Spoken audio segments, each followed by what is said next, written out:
सबसे important exercise है 8 number का क्वेश्चन आपसे पूछा जाएगा। देखिए साथ साथ समझाते रहेंगे, जो भी टॉपिक आता रहेगा उसके बारे में बताते रहेंगे, ठीक है। लिखना बंद कर दीजिए, बिल्कुल पेन बंद हो जाए, मेरी बात को ध्यानपूर्वक सुने। तो निम्नलिखित प्रश्नों में दी गई समीकरण निकायों, निकायों का मतलब समझते हैं आप? निकाय मतलब होता है समूह, जहाँ पे एक से अधिक कैंडिडेट वर्क कर रहे हो उसे आप निकाय बोल सकते हैं, ठीक है ना। तो समीकरण निकाय को संगत अथवा असंगत के रूप में वर्गीकृत कीजिए। तो संगत और असंगत के रूप में वर्गीकृत करने का मतलब ये है कि अलग अलग बताइए, ठीक है ना। संगत के बारे में भी बताना है, असंगत के बारे में भी बताना है। तो थोड़ा चलते हैं वही सब बैक हाई स्कूल में ले चलते हैं आपको। तीसरा चैप्टर 2 चर वाले रैखिक समीकरण, ठीक है ना, याद है आपको। तो आपको ये भी याद होगा कि वहाँ पे आपने 3 प्रकार की रेखाओं के बारे में पढ़ा हुआ था। तो प्रतिच्छेदी रेखाएं, समांतर रेखाएं और समपाती रेखाएं, मतलब एक रेखा के ऊपर दूसरी रेखा। तो इसमें घटना कुछ इस प्रकार घटित हो रही थी कि प्रतिच्छेदी रेखाओं का केवल एक हल होता था और समांतर रेखाओं का कोई हल नहीं होता था, कोई हल नहीं होता था यहाँ पे। और इसके अपरिमित रूप से अनेक हल हुआ करते थे, अनेक हल हुआ करते थे और इसका केवल एक हल, ठीक है ना। तो आपको शायद वो टेबल भी याद हो जिसमें अनुपातों की तुलना कर हम लोग याद करते थे और ऐसे ही बता देते थे A1/A2 is not equal to B1/B2। रेखाएं हमारी प्रतिच्छेदी हुआ करती थी जिनका केवल एक हल हुआ करता था और जिनका निकाय संगत हुआ करता था। लास्ट में पार्ट एक बन पाया था। उसके बाद में ये समांतर रेखाएं हुआ करती थी, उनके अनुपातों के बीच संबंध होता था A1/A2 equal to B1/B2 is not equal to C1/C2, ठीक है ना। तो रेखाएं हमारी समांतर हुआ करती थी और उनका कोई भी हल नहीं हुआ करता था और उनका निकाय कैसा होता था? असंगत, ठीक है। और उसके बाद में ये हमारी संपाती रेखाएं, मतलब एक रेखा के ऊपर दूसरी रेखा। यहाँ पे क्या होता था कि रेखाओं के परिमित रूप से अनेक हल हुआ करते थे और इनके अनुपात जो होते थे कैसे A1/A2 equal to B1/B2 equal to C1/C2, ठीक है ना। और इनका भी निकाय कैसा होता था? संगत। यहाँ से अब ये प्लेस तो हम लोगों ने देख लिया भैया, तो पॉइंट क्या निकालना है वो भी चीज़ आपको समझनी है। तो देखिए यहाँ पे हमें पॉइंट ये समझना है, क्योंकि बात यहाँ पे संगत और असंगत की चल रही है और वो भी टॉपिक क्या है? आप और साइड का भी टाइम फिक्स चल रहा है कि नहीं चल रहा है? ये बात हमने शुरुआत में भी आपको बता रखी थी। तो यहाँ पे समझना ये है कि जिस समीकरण युग्म का हल ज्ञात किया जा सकता है, मतलब जिसका हल संभव है, वो किसके अंतर्गत आ जाएगा? संगत के अंतर्गत आ जाएगा। और जिसका हल संभव नहीं है वो कैसा हो जाएगा? असंगत। अब ये बात पहचानेंगे कैसे भाई साहब? इसका हल ज्ञात कर सकते हैं, इसका हल नहीं ज्ञात कर सकते हैं। तो उसके लिए आपको बता दें कि यदि आप किसी भी आव्यूह का सारणिक मान ज्ञात करें और यदि वो मान 0 के बराबर आ जाता है, यदि सारणिक मान किसी भी आव्यूह का 0 आ जाता है तो वो आव्यूह कैसा हो जाएगा? अव्युत्क्रमणीय आव्यूह हो जाएगा। कैसा हो जाएगा? अव्युत्क्रमणीय। कैसा आव्यूह हो जाएगा? अव्युत्क्रमणीय आव्यूह हो जाएगा। अब इसे अव्युत्क्रमणीय क्यों बोलते हैं, ये भी बात समझनी है आपको। अभी थोड़ा सा और समझ लीजिएगा। और यदि किसी आव्यूह का मान, सारणिक मान 0 नहीं आता है तो वो क्या होता है? व्युत्क्रमणीय होता है। पूरी घटना को आराम से समझिएगा। देखिए, तो अव्युत्क्रमणीय से अर्थ ये है कि उसका व्युत्क्रम ज्ञात नहीं किया जा सकता है और व्युत्क्रमणीय से अर्थ ये है कि उसका व्युत्क्रम ज्ञात किया जा सकता है। ये बात भी आप इस तरह से समझ सकते हैं, क्योंकि इनवर्स बराबर फार्मूला होता है A इनवर्स इक्वल टू 1/60 और इनटू में 90। इन सब के बारे में आप पढ़ चुके हैं कि नहीं? देखिए, तो यदि सारणिक मान 0 होगा भाई साहब तो क्या हो जाएगा? जब 0 का भाग किसी संख्या में देते हैं तो मान अनंत आ जाता है, तो परिभाषित ही नहीं है, तो वो क्या हो जाएगा? अव्युत्क्रमणीय, मतलब उसके व्युत्क्रम का अस्तित्व तो नहीं है। और उसके बाद में यदि किसी भी आव्यूह का सारणिक मान भाई साहब 0 के बराबर नहीं आता है, अब 0 के बराबर ना आने से अर्थ ये है कि वो पॉजिटिव भी हो सकता है और निगेटिव भी हो सकता है, कुछ भी आ जाए बस मान आ जाए, 0 ना आए, तो वो क्या होगा? व्युत्क्रमणीय होगा। अब उसे व्युत्क्रमणीय क्यों कहेंगे? व्युत्क्रमणीय से अर्थ ये है कि उसका A इनवर्स ज्ञात किया जा सकता है, ठीक है ना। बात आपको समझना चाहिए। तो यदि कोई आव्यूह व्युत्क्रमणीय है तो उसका निकाय कैसा होगा? संगत होगा। निकाय कैसा होगा? संगत होगा। क्यों संगत होगा? क्योंकि उसका मान ज्ञात किया जा सकता है, उसका A इनवर्स ज्ञात किया जा सकता है। और A इनवर्स की कहानी आगे ये बनेगी कि एक और फार्मूला आपको मिलेगा x बराबर में A इनवर्स और इनटू में D, जहां से आप x y z के मान ज्ञात किया करेंगे, ठीक है ना।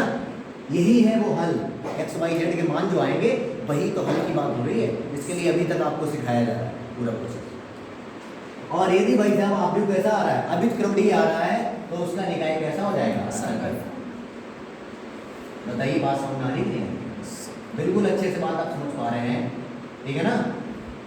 तो यदि किसी आव्यूह का यदि आप सारणिक मान ज्ञात करते हैं वो 0 के बराबर आ जाता है तो वो कैसा हो जाएगा? एक अव्युत्क्रमणीय आव्यूह हो जाएगा जिसका व्युत्क्रम ज्ञात नहीं किया जा सकता है और उसका निकाय कैसा हो जाएगा? असंगत। यदि आप किसी आव्यूह का सारणिक मान ज्ञात करते हैं और वो 0 के बराबर नहीं आता है, मतलब पॉजिटिव या नेगेटिव कुछ भी आ जाता है मान, तो वो आव्यूह कैसा हो जाएगा? व्युत्क्रमणीय हो जाएगा और जिसका निकाय कैसा हो जाएगा? असंगत। बिल्कुल बात आपको अच्छे से समझ में। अब चलते हैं भाई क्वेश्चन में, ठीक है ना? तो पहले क्वेश्चन में हमें जो इक्वेशंस दी जा रही है वो हम लोग एक बार नोट करेंगे और फिर उसे भी अच्छे से समझना है।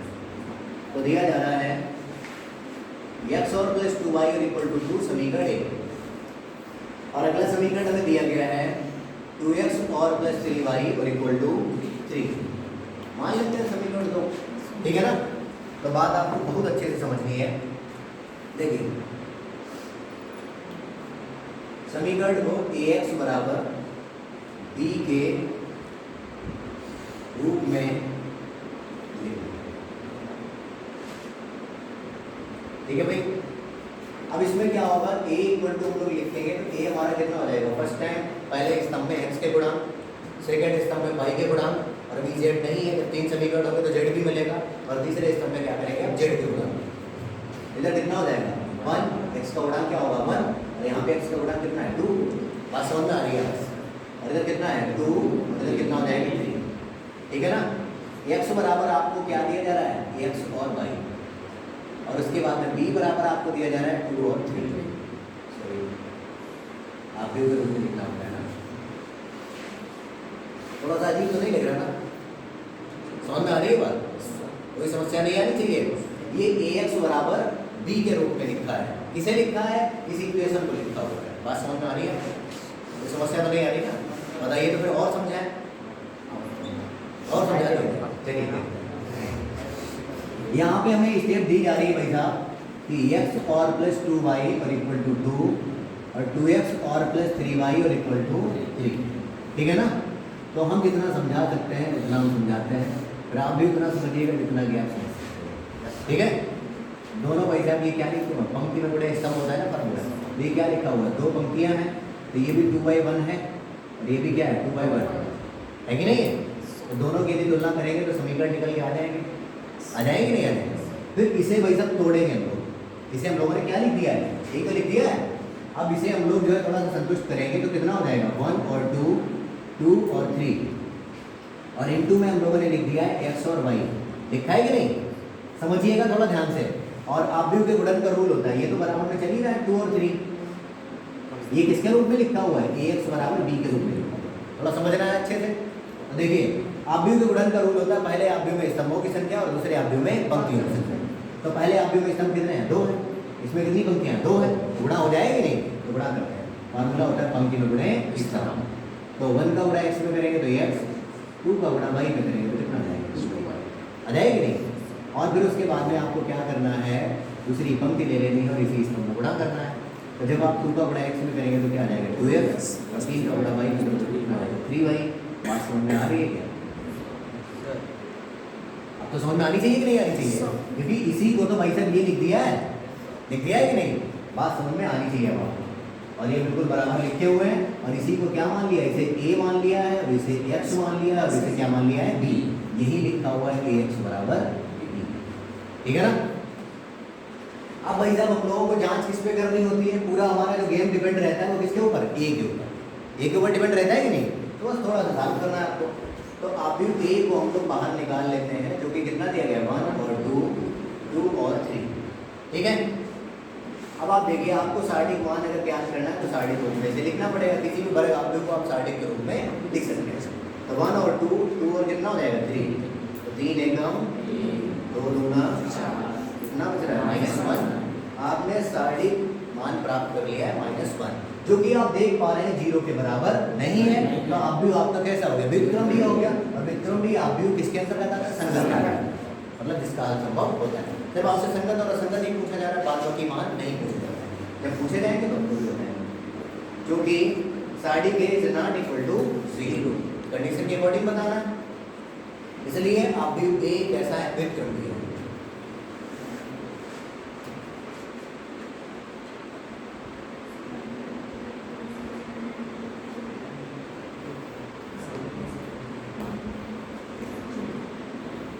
अब कैसा है, व्युत्क्रमणीय है।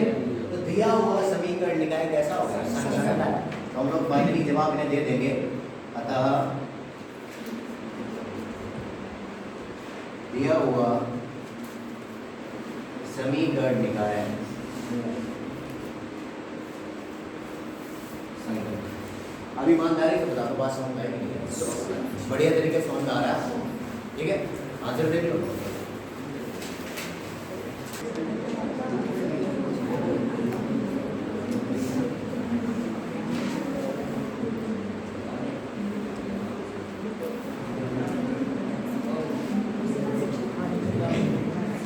देखिए बात नहीं,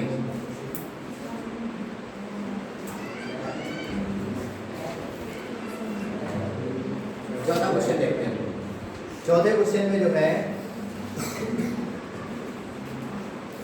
3/3 का है ना, 3 इक्वेशन दी है इसमें, x और प्लस y और प्लस z और इक्वल टू 1, 2x और प्लस 3y प्लस 2z और इक्वल टू 2। उसके बाद में ax plus ay plus 2az और इक्वल टू, ठीक है ना। कोई समस्या नहीं है, बिल्कुल आसानी से बात समझ लिया आपको याद रखना है समीकरण 1 2 3 जो भी आपके दिए गए हैं, प्रथम स्तंभ में आपको x के गुणांक रखने हैं, द्वितीय स्तंभ में आपको y के गुणांक रखने हैं, तृतीय स्तंभ में आपको z के गुणांक रखने हैं। बाय द वे भी कोई भी पद नहीं दिया जाता है 3 स्टेप की इक्वेशन में x y z में। जैसे मान लेते हैं कि x नहीं है तो वहां पे आपको 0 रख लेना है, ठीक है। तो समीकरण ax बराबर b के रूप में लिखने पर, ठीक है। तो जब हम लोग a बराबर लिख रहे होंगे तो कितना आ रहा होगा, 1 2 और a, x का गुणांक चाहिए हम लोगों को, और इधर आ जाएगा भाई साहब 1 3 और a, 1 2 और 2। बात हम लोग जब x की कर रहे होंगे तो x के अंतर्गत x y और z, भाई वहां पे सिर्फ x और y थे, यहाँ पे z भी है तो z भी आ जाएगा। अब उसके बाद हमें बात करनी है b की, क्योंकि दिया जा रहा है 1 2 और 4।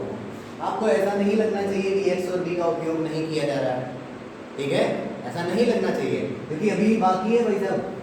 अभी हम लोग x y z के मान ज्ञात किया करेंगे, तो वहां पे हम लोगों को ये a इनवर्स भी ज्ञात करना पड़ेगा, x बराबर फार्मूला भी लगेगा a इनवर्स इनटू v, तो x का भी उपयोग होगा और v का भी उपयोग होगा जो हम लोग x y z के मान ज्ञात करेंगे।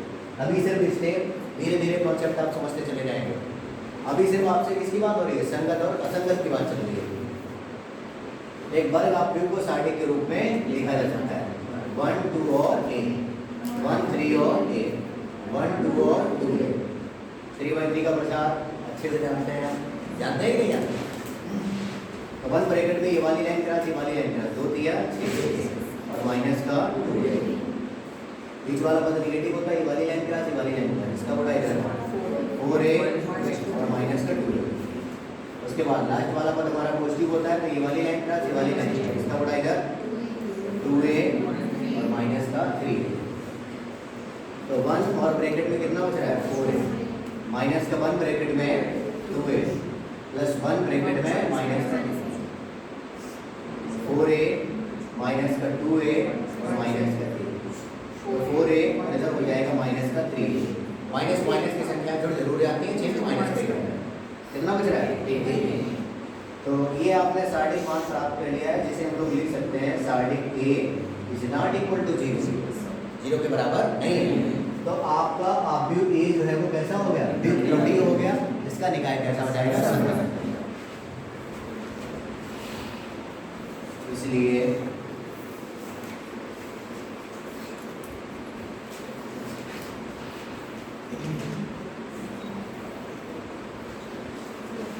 आव्यूह a जो है वो कैसा है,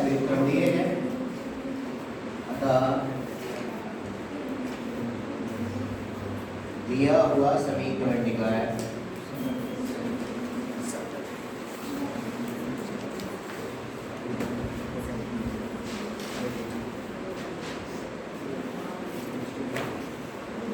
ठीक है ना, देख लीजिए आंसर।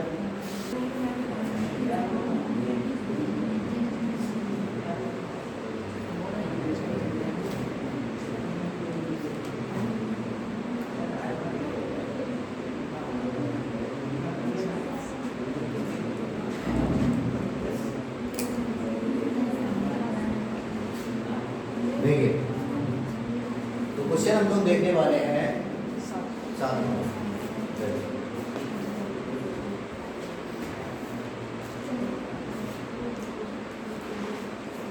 तो 7वें क्वेश्चन में हमें दिया जा रहा है कि निम्नलिखित समीकरणों को आव्यूह विधि से हल कीजिए।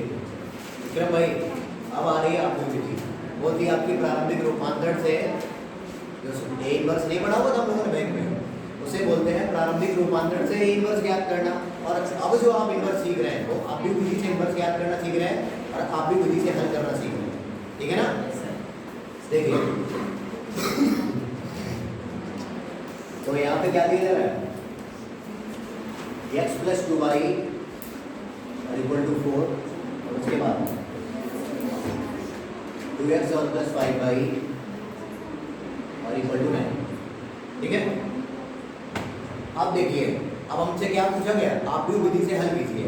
और हल करने का अर्थ है कि x और y के मान आपको ज्ञात करने हैं। ज्ञात करने कि नहीं, तो आपका मन यहाँ पे ये कर सकता है कि जिस तरह से आप हाई स्कूल में विलोपन विधि का उपयोग करके क्वेश्चनों को सॉल्व करते थे, तो उस तरह से x और y के मान ज्ञात कर देंगे। लेकिन उससे बताया गया है कि वो एक छोटी विधि है, उससे सिर्फ 2 चर राशि के रैखिक समीकरण को आप सॉल्व कर सकते हैं और ये स्टैंडर्ड मेथड है। उसमें 3 की समीकरण दिए हों और आगे आप बेसिक में पढ़ोगे भाई जब अनेक की समीकरण दिए हो तो उसके लिए भी सॉल्व हो जाता है। इंटर 2 3/3 में ही निपट जाएगा आपका। ठीक है ना, x y z के मान ज्ञात करने के लिए। देखिए तो क्या करना है बेटा, समीकरण ax = b के रूप में लिखने पर देखिए a और इक्वल टू कितना हो जाएगा 1 और 2 और 5। और यदि बात b की करेंगे, सॉरी यहाँ पे x आता है तो x हमारा आ जाएगा x और y, और बात यदि b की करेंगे तो हमारा आ जाएगा 4 और 9। अरे ये ध्यान से समझना है भाई साहब, नहीं से आएगा 8 नंबर का क्वेश्चन। ठीक है ना, तो सामने फार्मूले लिखे हुए हैं। फर्स्ट टाइम आपको इनवर्स याद करना है और उसके बाद x = a inverse b solve करेंगे, x y के मान जो है प्राप्त करेंगे। तो सार्डिक a और इक्वल टू किसी भी वर्ग आव्यूह को सार्डिक के रूप में लिख सकते हैं। 5 एकम और 2 गुना कितना बचेगा 1। आव्यूह कैसा है, व्युत्क्रमणीय है, इसका हल जो है ज्ञात किया जा सकता है। अब हमें क्या ज्ञात करना है, एडजॉइंट। एडजॉइंट के लिए हमने आपको बताया हुआ था कि 2y2 के लिए आप सेकंड वाला तरीका अपनाएंगे कि नहीं, जिसमें कि आपको सेकंड ज्ञात करने के लिए फार्मूला बताया गया था कैपिटल Aij = -1 पावर i और प्लस से और इनमें m i से। ये सेकंड वाला मेथड है। तो कैपिटल A 11 मतलब अब A 11 का सेकंड तो हो जाएगा -1 पावर 1 और प्लस 1 और इनटू में m 11। तो -1 पावर हो जाएगा 2, m 11 की यदि बात करेंगे तो उससे रिलेटेड पंक्ति और स्तंभ को हटा देना है तो 5 बचेगा। -1 का गुणा जब आप 2 टाइम करेंगे तो +1 और इनटू में क्या हो जाएगा 5 आ जाएगा।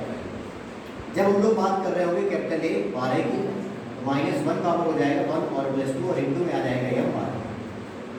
-1 पावर हो जाएगा 3, m 12 की यदि बात करेंगे तो उससे रिलेटेड पंक्ति और स्तंभ को हटा देना है, कितना बचेगा 2। -1 का गुणा जब आप 3 टाइम कर रहे होंगे तो -1 आ रहा होगा और इनटू में 2 और इक्वल टू -2। क्लियर। अब हम लोग बात करने वाले हैं कैपिटल A 21। -1 पावर हो जाएगा 2 और +1 और इनटू में m 21। -1 पावर हो जाएगा 3, हम 21 की जब हम लोग बात कर रहे होंगे तो उससे रिलेटेड पंक्ति और स्तंभ को हटा देना है तो क्या बचेगा 2। -1 का गुणा जब आप 3 टाइम करेंगे तो -1 और इनटू में 2 और इक्वल टू -2। जब हम लोग कैपिटल A 22 की बात कर रहे होंगे तो -1 पावर हो जाएगा 2 और +2 और इनटू में आ जाएगा m 22। -1 पावर हो जाएगा 4, m 22 की जब बात कर रहे होंगे तो उससे रिलेटेड पंक्ति और स्तंभ को हटा देना है तो क्या बचेगा 1। -1 का गुणा जब आप 4 टाइम करेंगे तो कितना आ जाएगा 1 और इंटू में 1 और इक्वल टू 1। सेकंडों से बना हुआ क्या कहलाता है? सेकंड। इसे हम लोग इंग्लिश में एडजॉइंट बोलते हैं। एडजॉइंट बी और इक्वल टू कितना हो जाएगा? 5 माइनस का 2 और 1। क्या करना होता है? डैश।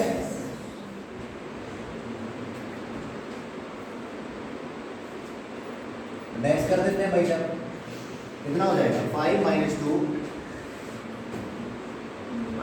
माइनस का 2 और 1। ठीक है, आपने क्या प्राप्त कर लिया है? एडजॉइंट। अब हमें कहाँ जाना है? इनवर्स के पास। तो A inverse equal to formula होता है 1 और 5 में साइड के और इनटू में एडजॉइंट। तो 1 और 5 में साइड के की वैल्यू 1। 5 माइनस का 2 और 1। तो 1 अपॉन 1 मतलब 1 और 1 से इंटू करेंगे तो कोई फर्क भी नहीं पड़ेगा। तो कितना हो जाएगा? 5 माइनस का 2 और माइनस का 2 और 1। क्लियर है भाई साहब? उसके बाद हमारा फार्मूला x बराबर में होता है a इनवर्स और इनटू में b। तो x आपका क्या था? x और y। और बात यदि a इनवर्स की करेंगे तो 5 माइनस का 2 और 1। बात यदि b की करेंगे तो 4 कितना हो जाएगा? 4 और 9। आप भी तो गुणन का रूल पता है। पहले आप लोगों में स्तंभों की संख्या, दूसरे आप लोगों में पंक्तियों की संख्या के बराबर है। 2 आप लोगों को गुणा किया जाता है। तो फार्मूला होता है पंक्ति में गुणे स्तंभ। 5 चक्कू 20 और 2 ने दूसरी पंक्ति ले लेनी है और पहले स्तंभ में गुणा करना है। 2 चाकू और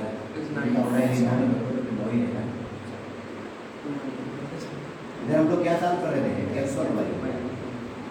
इधर क्या हो जाएगा? x और y। इधर भाई साहब 2 और 1। ठीक है ना? ये आव्यूह कैसा लिखा हुआ है? आव्यूह का क्रम जो लिखते हैं वो पंक्ति में गुणे स्तंभ के रूप में लिखते हैं ना। ये क्या है? 2/1 है ना? पंक्ति में गुणे स्तंभ। क्लियर? पंक्ति में गुणे स्तंभ। ये भी क्या है? 2/1 है। बात समझ में आ रही है? ये आप खुद को बताते हैं, लिखते हैं। ठीक है, लिखने को लिख भी देंगे तो भी कोई दिक्कत नहीं है। यहाँ पे आप लिख सकते हो 2 आव्यूहों की समानता से। ठीक है ना? आपको पता तो है ही बात। तो यहाँ पे डायरेक्टली थोड़ा सा स्टैंडर्ड कर देते हैं तुलना की। या ना भी लिखे तो भी कोई दिक्कत नहीं है। ठीक है ना? क्योंकि हमें वो बातें पता है पहले से। तो x और इक्वल टू कितना हो जाएगा? 2। y और इक्वल टू कितना हो जाएगा? 1। यही आपका आंसर है। ठीक है, आंसर देख लो, नोट कर लो।